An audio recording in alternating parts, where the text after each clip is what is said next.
Patreon, going strong. If you want to go over there and join in on the fun, we got 3 tiers on Canadian dollars. First tier is $3 a month, where you get these episodes ad free.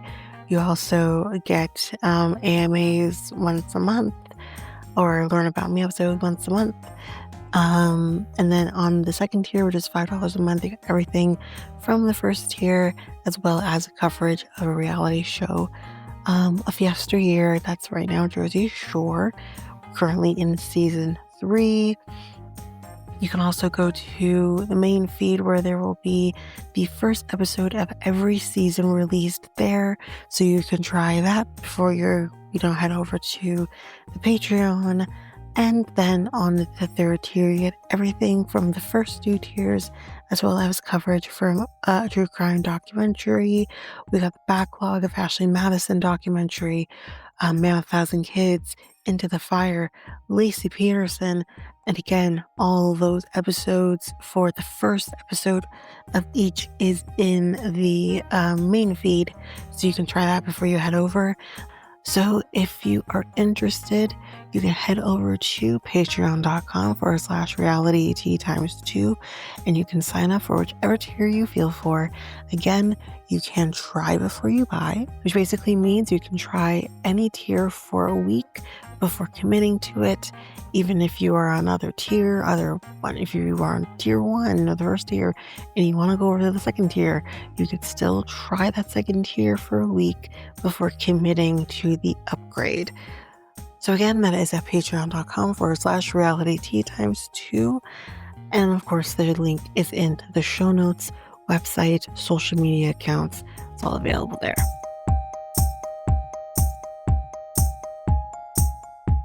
This episode is ad-free on the Patreon. So if you want to partake in that, you can head on over to patreon.com/realityt times 2.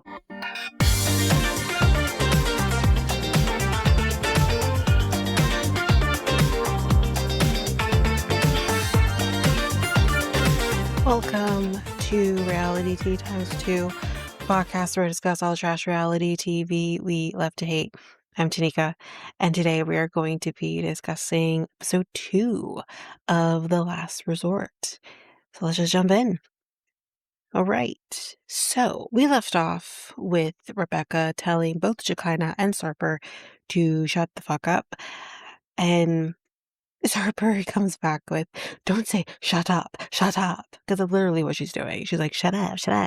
Like, it's not cool. Like, it's not cool. Anyways, let's move past Sarper and Shekinah. Let's jump into Jenny and Sumit. So we know the history. Let's go into it.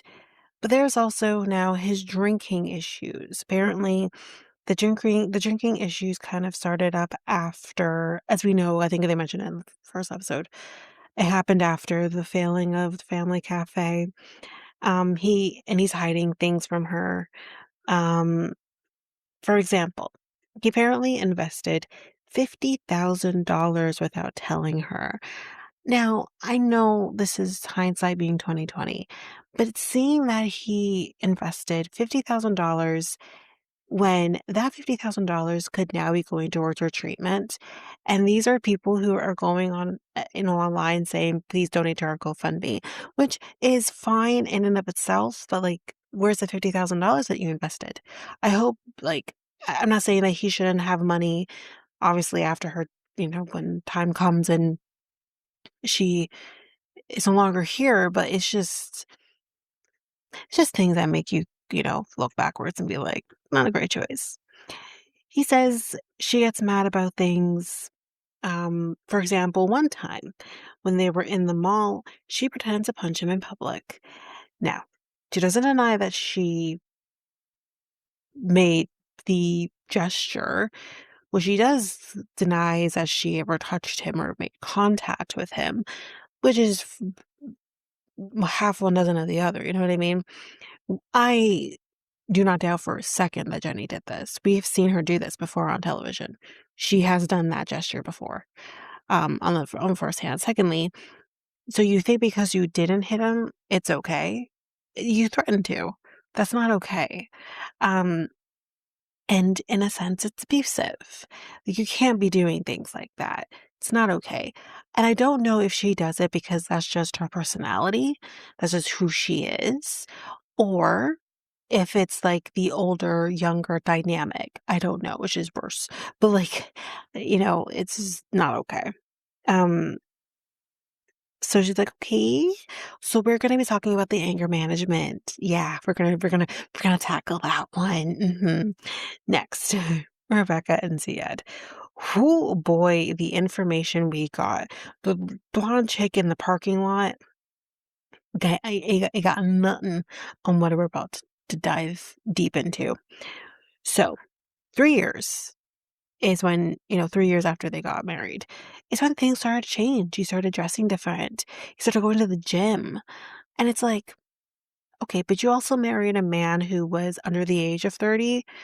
It's very possible that he's still going to learn who he is and still explore who he is. If you don't want to deal with someone who's going to change over time when they're that age, don't marry somebody that age. Just a thought. I don't see anything wrong with the fact that he's going to the gym or he's dressing differently. I that makes me think she has control issues. So, she's like, "We don't go to bed at the same time anymore or wake up at the same time. He'll sleep on the couch, and he wants to hang out with his friends." Um, and he, first of all, says, like, she works long hours, like 16 plus hours sometimes. So they're not always having those times together. On the other hand, he also says, like, he likes chilling out at coffee shops or smoking because that is what he did. That is what he is used to in his community when he was still in Tunisia. That's a normal thing within that community. So, of course, he's going to come into America and potentially do similar things. That is how he was brought up and grown up. If you do not like that about him, then don't date a Muslim man from Tunisia or any Muslim, or we should maybe more say Arabic, or in this case, also African country. Like, it's ridiculous, really. But, so she's like, well, you check off the top 3 things, um, that like a cheater, that would be like a cheater, checkbox, basically. She's like, "You started going to the gym, you started dressing differently, and then one day, they got into a huge fight." Now this, I'm gonna talk about both sides of this, okay? Or really, not so much both sides of this particular thing, it's really just one side of this, but I'm gonna give heat to both sides, and here's where his heat's coming in. So they got into a huge fight. He basically packed a bag and he left. He was gone all day. Midnight rolls around. I don't know if it's that she went to bed at midnight and woke up later, or she went to bed, woke up at midnight, and realized that he wasn't home and that he was 400 miles away in a hotel in Virginia. Now, I don't know much about much. Okay. I don't know much about geography and I don't know much about US geography besides the states that are near me, New York and Jersey. So, and Detroit. Not Detroit, Michigan. You see what I mean? Anyways, I don't know much about much. But what I do know is that they live in Atlanta, Georgia, to be particular. And that is not, Virginia is a separate state. Virginia, I think it's like, what, the next state over or whatever. I know it's far. And this man he literally drove all night, like the Celine Dion song, okay? And ended up in Virginia, 400 miles away from home. That, wow. His excuse is, I was just upset. I was driving, didn't realize where I was going. 400 miles? Not one time. Sir, There are moments, okay, where you might get a little disoriented and need to take a break. There's gonna be moments where you're like, "Oh shit, my gas tank is getting low and I might need to fill it up." Not one time were you like, "I should head back home." You drove on a highway all the way to Virginia. That's nuts. So, this is where I wrote, "Why? How? What?" He just drove. He wasn't focusing where he was going. He said he slept in his car and drove home the next day. You went to a hotel, but yet you slept in your car? That's weird. That's weird. Um, then Shekinah says, "You maybe need to, like, I don't know, soften your tone and you may get more results." Ma'am, if you don't shut the fuck up, you wanna talk about softening your tone? And even Rebecca says it, you're one to talk. She's true. Very true. Um, So Harper's like, "Okay, so the next time he'll just drive to Canada." Doesn't Rebecca just say, "Ew"? I'm like, "Bitch, what?" No, she wasn't trying to attack my country. She was basically just trying to say, "So you want him to go further away from me? Cool, cool. Great." Anyways, Kara and Guillermo, guys, let's buckle up for this. She feels like everything was on her, but he says that she goes out all the time, drinking, doing things that are, in his words, cheaty. We chitty chitty bang bang. We know this history, obviously, about the friend that she had slept with back in 2011. It was a no-go. That was it, and whatever. Nothing else to say about it. He was told by someone that she had kissed another guy at a party that she had gone to. She denies it. She's like, "We went out for drinks, that's it." And she says the guy who actually told him about me kissing another guy wasn't even present. So where is he getting this information? Um, she's like, "Why would I throw my marriage away?" And it's mainly Shekinah is like drinking, drinking removes all logic. True, drinking might remove all logic. And I witness how stupid my boyfriend can be, but not everyone who drinks is going out there and cheating. Maybe she is. I'm not saying she isn't or she isn't. She is or she isn't. But it just seems weird that like just because you're drinking, you're gonna cheat on somebody. It's very weird. Logic. If we use the word logic. He then says that she came to me to say, "I want to fix it." He gave his terms, stop drinking, you know, how you do or go out like you do. Like those were his terms. And I think they're reasonable terms. She didn't do that though. Then she talks about him Venmoing money to a woman on Valentine's Day. We will get more information about this woman that he Venmoed money to. But here's the thing. They have both had sex with other people since they've separated. And I'm sorry, as a person who's gone through divorce, as a person who been in relationships and the relationship gets strained or ends or whatever, once you start having sex with other people, it's real hard to come back from that, especially when we're talking about marriage. So she says, "I love him," but like, are you in love with him? Silence. She said that's a hard one. And she doesn't know if she is still in love with him. And I think even more so than whether or not you are having sex outside, once you've separated, once you don't even know if you are still in love with the person that you're trying to make this work with, that is really hard to come back from. So Guillermo says that he loves her as the mother of his son, but as for whether or not he is in love with her, he has no idea at this point. But y'all, that's the end of the therapy. That's where we take the break from therapy. Not from the episode yet, from therapy. So in the room, Guillermo asks, "So when did you have sex with the other person?" With who? But she does ask, like, why is this relevant? Because she isn't asking him these types of questions, but, whatever, men are men. She's like, it's done. they only had sex twice. He says for him, yeah, twice too. Yeah, twice too. No, it wasn't. He's only saying it's twice because she's saying it's twice. Definitely was probably more than that. But he's or less. It could even be the one time. But he says it took him longer to have sex. Clearly, it took you so long to have sex. Why is this a competition? He is saying like it took him 5 months or whatever, but it's like, why is it a competition?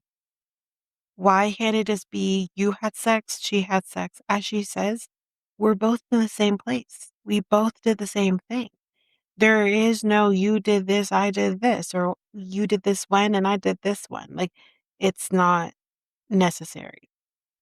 Um, she says, I feel like you're always trying to villainize me. And I do think that is what he is trying to do. Then with Rebecca, we hear her screaming at Zied.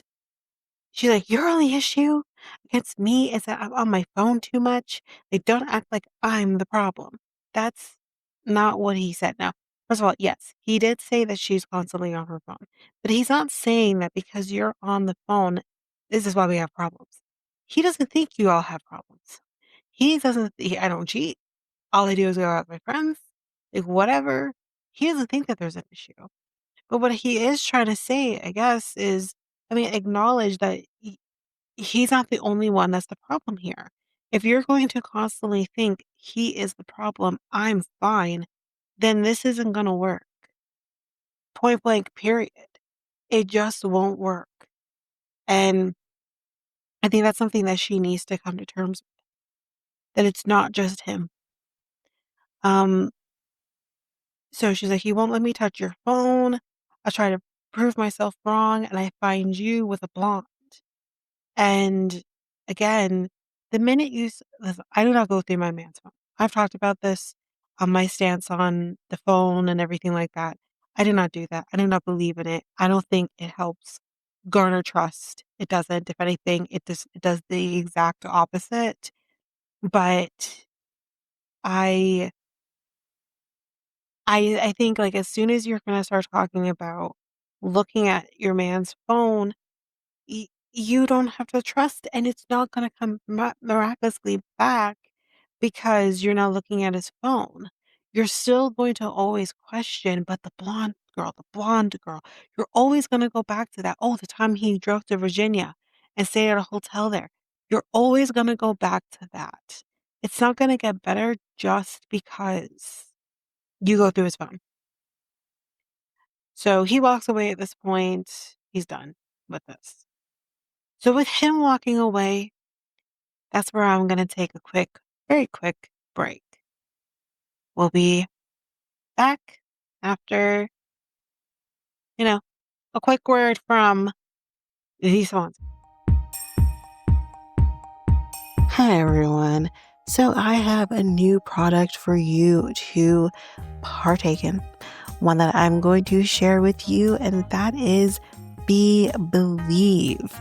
So Be Believe in the power of playful learning. So dive into the world of wonder with Be Believe's rich collection of animations, catchy songs, playful coloring pages, hands-on activity sheets, and engaging ebooks. Each element is thoughtfully crafted to captivate young minds while reinforcing positive behaviors in a fun and meaningful way. Whether your little one is watching a magical adventure, singing along, coloring their favorite character, or reading an enchanting tale, every moment is packed with joy, learning, and imagination. So if you go to our unique code or link in order to not only support Be Believe, but also support the podcast, you can head to be-believe.com/reality2. So that's www.believe.com/reality2. Realitwo. So that is REALITEATWO. And the link is also in the show notes where you can also link to that. So head on over to Be Believe with our unique code link, and you can unleash good behavior through enchanting tales, where imagination and good behavior unite. Thank you, Be Believe, for supporting this podcast. Now, back to the show.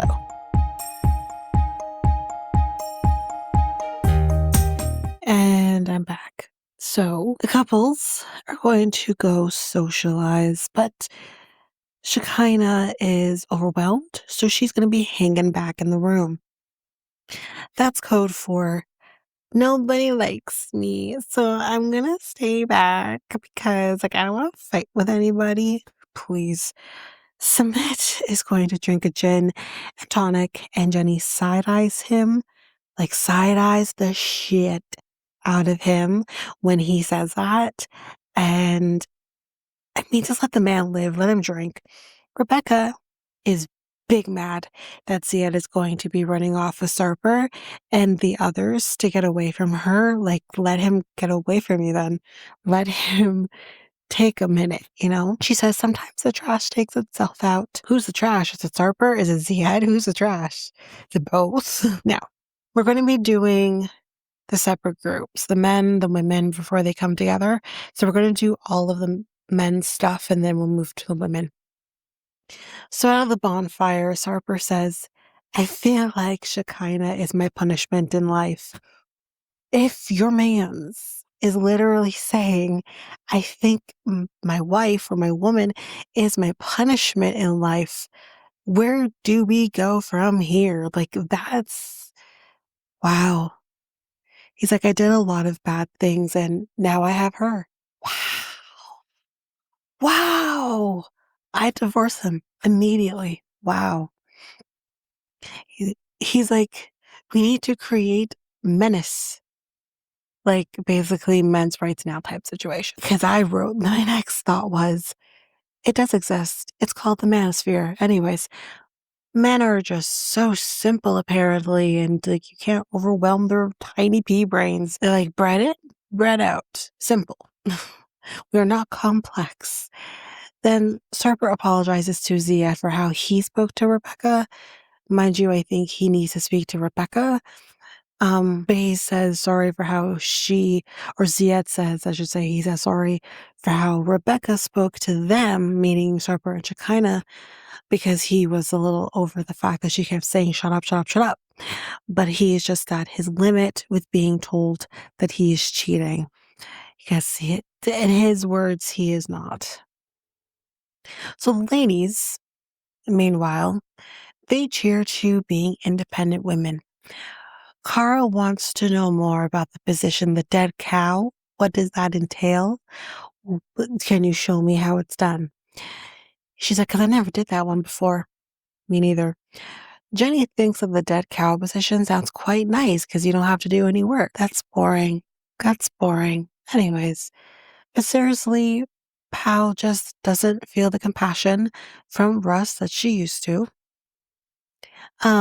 So that's kind of, where the dead cow comes in. But we are missing Shekinah, the women kind of point out, or I should say really Jenny points out, they just can't picture being married to Sarper. No, I can't picture being married to Sarper either. He makes me laugh at times, but then I just see him in a situation like this where he's telling jokes, but I could never be married to a man like that. But again, she knew what she was marrying and she still married him. So no sympathy. They're like, he wants to control everything. But you had to have known though, right? Yeah, duh. Yeah, we knew. She knew from before she left Turkey to go to Turkey to see him the first time. Or technically the second time. She knew from then when he's literally controlling what her weight should be. Come on now. So Sarper dips once the women come outside, and Zied is like, yeah, so Sarper apologized to me when he should have maybe apologized to Rebecca, and she says as much. And his response to her about why, Sarper probably apologize to him instead of her. It's, but I'm the husband. He should apologize to me. And Rebecca's out. She's like, no, I am not doing this. I'm not going to do the whole, I'm the man's and, bullshit. She's not doing that. So we're done with all of that. And Guillermo is going to be sleeping on the couch this time instead of being in the bed, like he was the night before. And Cara is just in her head about it. My thing is like, I feel like she's forcing an issue of him sleeping in the bed with her when just respect his boundaries. Respect the fact that he does not want to sleep in the bed with you. It may not make sense to you, but just let it be. The fact that she keeps like pushing pushing the whole situation of him sleeping in the bed with her makes me wonder if like she is just trying to like get something out of him. Sex. So anyways, back with Zied and Rebecca, they argue about the whole Sarper apology situation. We need to rehash that anymore. The next day now, we find out that there's going to be a fancy banquet later, and Paula, Shekinah, and Jenny are going to be getting glammed up for said banquet. But Shekinah takes the opportunity in the moment while they're getting glammed to say this, and I quote, Russ and Sumit, like, they're weak people, honestly. And Russ in particular, like, I feel like he's holding her back.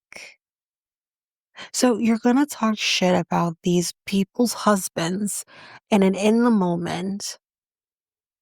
Instead of saying that shit with your whole ass chest, you may think what you want to think, but like, Russ and Pat have a child together and have been together for 12 years, married for 12 years. Jenny and Sumit, I don't remember how long, but they've been together for quite some time as well. And you want to be over here saying they're weak and holding their women back? Like, fuck off. And Sarper's not cool. And to make matters worse though, Paula does say like she does wish that he was more alpha and she could be a little bit more feminine because she does feel like a man sometimes. Listen, I hate this shit, I do know that her political views are something that I do not agree with. However, the whole thing of I need to act feminine because like I have a man who's a man. Fuck off with that. It's not about that. Why does it have to be about that? Why can't it be just women are strong, point blank, period? And we sometimes need to be strong, whether we have a man in our lives to be strong for us or we don't. I have a man and I'm still always going to be as strong as I can be for as long as I can be until I have a mentee be and then I reset. You know what I mean? I need to do that for myself, for him, and it goes back and forth. He deserves that from me as I deserve from him. Why does it have to be this? Let me be feminine and blah, blah, blah, and wear dresses and shit. Like, it just sets women back and I can't with it. Anyways, Russ has said to Axel that mommy's breaking up the family, which if that is true and he is doing that, that's garbage. Don't fucking do that shit. Both Jenny and Shekinah talk about their experiences with going through a divorce. Shekinah explains that her child's father did try a similar thing, or would say similar things, and basically did try to, or painted the illusion that he was going to try to get sole custody of their daughter. He didn't. He apparently said on the day of the hearing, I'm joking, I'm not taking her away from you. What the fuck? And then Jenny explains that it was easy for her because her husband just up and left. He just up and left. Her to raise, what would they have, 2 kids by herself. So, yeah. Patrick and Thais, in the meantime, are playing crochet. It is what it is. Let's move on. Rebecca and Zied are having therapy.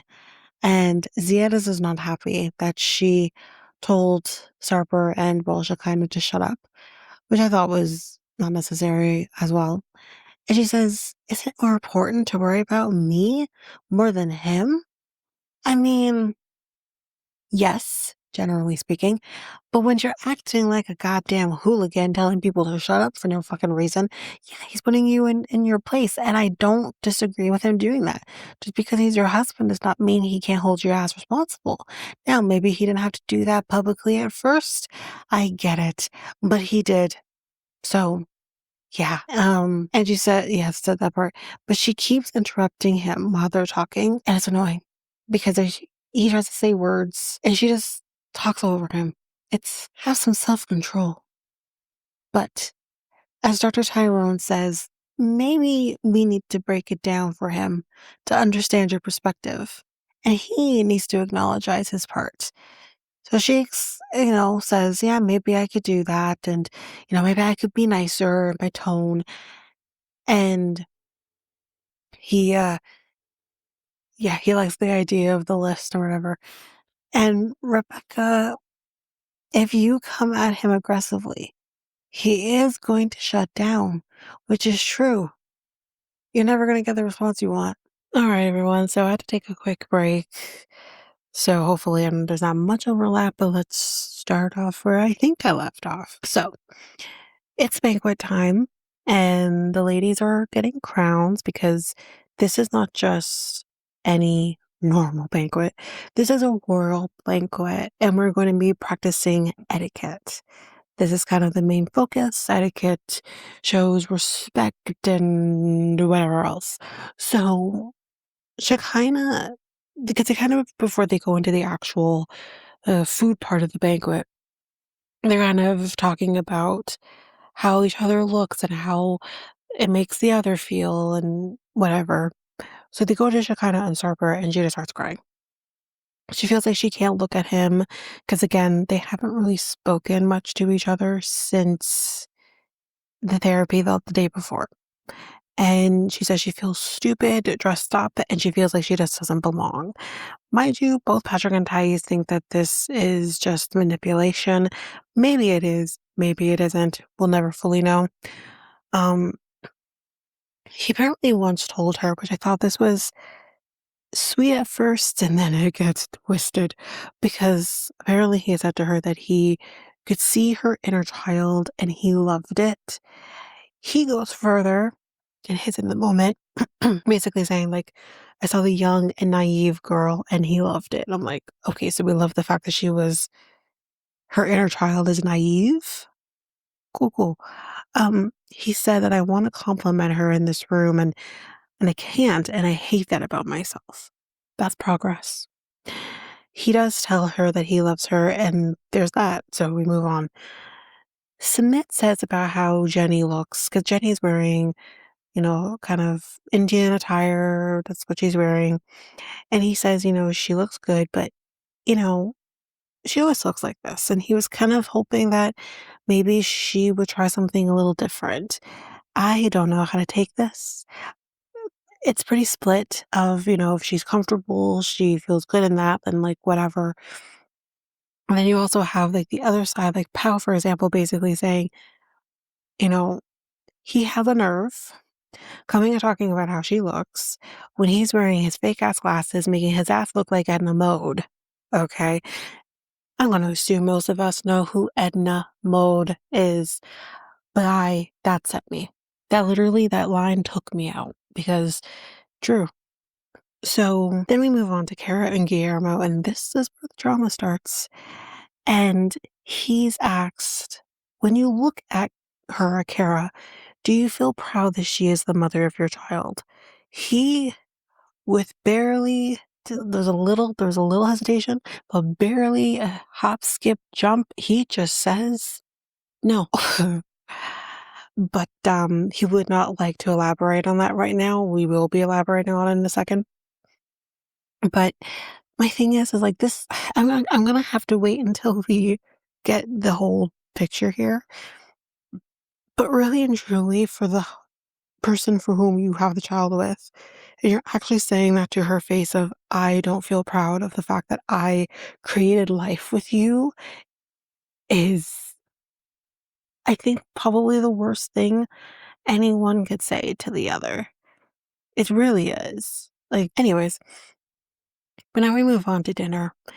They will be watched on how they're eating, how they conduct themselves, etiquette. Rebecca, because she is from the South, actually has taken etiquette classes, the whole balancing the book on your head type thing when she was younger. So she's got this. She's going to be fine. So, kind of some of the notes that she kind of gives. Um, One thing she says is, Sumit, can we watch where we put our fork? Because he's like, huh? What? And Jenny is just like, he's trying to kill me. Poor thing. And then another thing she says is, how do we properly hold our wine glasses from the stem? But who's doing that truly? Come on now. Anyways. Oh, and some people are eating with their hands, like we're in medieval times. Some people are chewing with their mouths open. I think that is the most egregious thing I've heard. And that's a crime. It's a crime. It's a crime against humanity. And I think you deserve to be paraded out in the public and berated. Nothing more than that. We are, at the end of the day, we are in England, and some of the torture practices were bad. I'm just asking for public humiliation. That's it. So this is more than just about eating etiquette or, how you conduct yourself at a dinner table. This is also about how we treat each other. So we're going to be digging deep on some of the shit that was said. For example, so Kara says for him to look me straight in my eye and say that to me, like it goes crazy. And it's true. He didn't even blink from her. He didn't even look down and say it. He literally looked her in the eyeballs and said, no, he's not proud of the fact that she's the mother of his son. Like, that's nuts. And Patrick asked, that's a pretty, pretty dark thing, pretty harsh thing to say. Like, how did you get there? And he says, there are things that she chooses in life that I don't agree with. For example, she'd apparently started selling pictures online. He was aware of this while they were still together, but she said it would be similar to the kind of things that she was already doing on her Instagram, like bikini photos and stuff like that. He didn't feel good about it, because I think there's a difference between doing those pictures, posting them on Instagram. It's different than taking those pictures and then selling it as content for mainly men, gross men. So he just didn't feel comfy about it. I get it. It's sex work, whatever. Sex work is work at the end of the day. Um, but I can get his morals are just maybe a little bit different than hers. Totally understand that. Um, so that happened, and she explains they are implied nudity. I'm gonna assume she's nude, or she's kind of nude, or it's huh, don't look at me kind of thing. I don't really know what you consider implied nude. When I hear implied nude, it's yes, I'm nude, but you can't see anything. That's what I figured it is. And he says, I remember her telling me that she will never be naked when they spoke about this a couple of years ago while they were still together. But now I really want to get back, or she says, I really want to get back to music. That takes money. Fair enough. So what better way to do this, to get the money, than to sell her content, this content she's doing online, and make the money that way. But then he left. So then what ended up happening is, okay, well, I need an income source. I'm a single mom. I now have to take on all of these expenses that he's no longer taking on. Mind you, that probably happened from when if we all remember in Diaries, prior to their HEA season, he had up and quit his job because he decided that he wanted to be a pilot. So he up and quit his job that had benefits and the whole bit, because she was doing real estate at the time, as we know. I don't know if she still is or what the heck, but he was doing that, and she didn't have health benefits. She didn't have, or I guess I think of it as benefits, like health benefits that you get through work. I know for America that could be slightly different. Basically, at the end of the day, insurance. She didn't have that through real estate. He did through his job. He up and quit his job. But we don't want to talk about the fact that he made choices as a husband, as a father, that weren't good. that left them in a lurch. We don't talk about that though. We only want to talk about Kara and what she's doing that's disrespectful to him. And here's the thing, we do not know when she started showing tits and shit. We don't, and I heard the content is way worse than her showing the titty. I get it. But we don't know when she went to that point. Is it since the separation? Did she do that while in marriage? I don't know.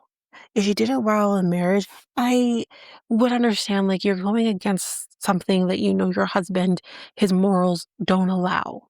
That's a problem. But if she's doing this while single, doing what she's got to do to support herself and her son, but who the fuck are you to say shit? You don't like it, you don't have to like it. That's fine. And I get pictures are forever. And of course, these pictures are going to get leaked. Of course they are. I get it. But this is something that she, she's not the only woman in the world that has done sex work. And for him to still sit there, I don't have an issue that he has an issue with it.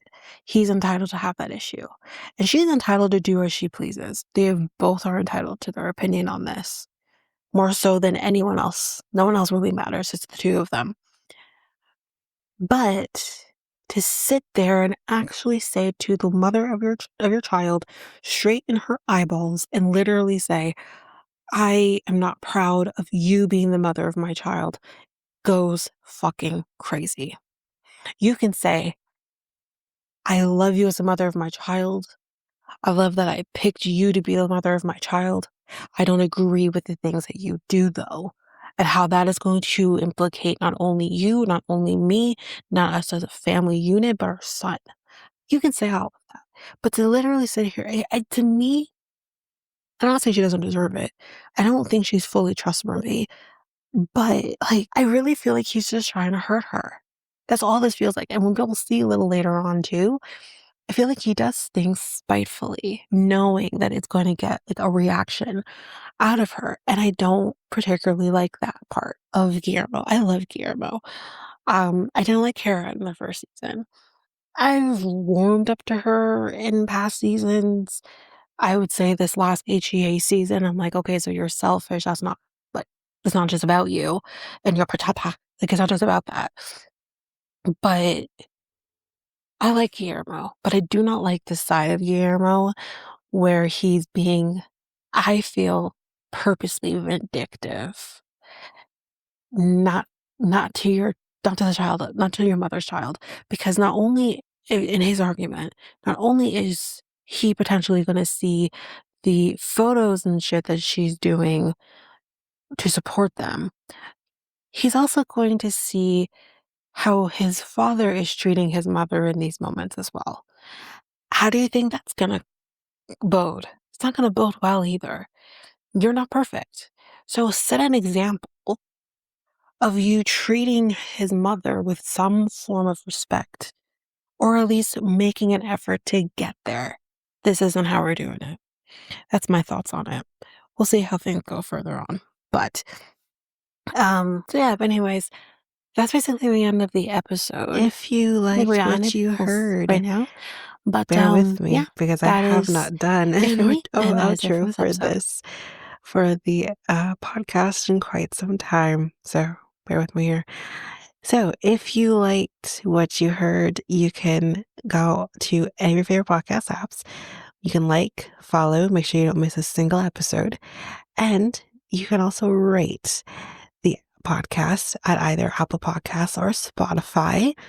It'd be greatly appreciated. As a reminder, any 5-star ratings that are given to the podcast or any comments that are given to the podcast will be read on the podcast, which I have done in the past. If you want to connect with the podcast through social media, you can find me at Facebook and Instagram at realityt2. You can also find me at Twitter, TikTok, and Blue Sky at realityt2pod. I believe you can email me at realityt2 at hotmail.com, and you can have any inquiries, anything like that, any ideas, any shows or episodes you want me to cover, you can definitely do that over there. And I am going back to our old website, and that is at solo.to/reality tea times 2. There you can get any of the links to anything that I didn't mention here, any of the socials, website, email, all of that. It's all there for you. And we also have a new thing there where you can help support the podcast as well. It's called a tip jar. And you can tip whatever your heart's desire if you want to support the podcast, but don't want to necessarily support the podcast in going to Patreon, for example, or any of the links in any of the advertisements. You can do it there. But since we're on the topic of Patreon, you can head on over to patreon.com/reality tea times 2, where there you can get access to even more than what I do here. There are 3 different tiers where you can get these shows ad free, as well as our next tier up where you would get another reality show that's being covered. So, we have Jersey Shore that's been getting covered. That's still being covered currently at the time of recording of this outro, but the future is bright with what's to come in the future, which I will be discussing, or I have discussed. I don't even know. And then also our next tier is a true crime tier as well. So you can definitely head over for that. But that is basically it. I will also just quickly mention here too, if you're interested in a different take of a podcast that I'm a part of, we do things a little differently, you can head on over to Next Take Podcast, where I usually drop bonus episodes here on this feed, but there you get a lot more. And that podcast is making changes. We're growing, doing new things, but you can definitely head on over there if you want to just hear a little bit different than what I do over here. So you can find that podcast over at our website, solo.to/next take podcast. And there we'll have all the links to your desire that will link you to any of your favorite podcast apps or YouTube, Spotify, Apple Podcasts, all of it. Social medias, it's all over there. But of course, you can still find that podcast at any of your favorite podcast apps. But that is it for this episode. We'll see you next time with another episode. Bye, everybody.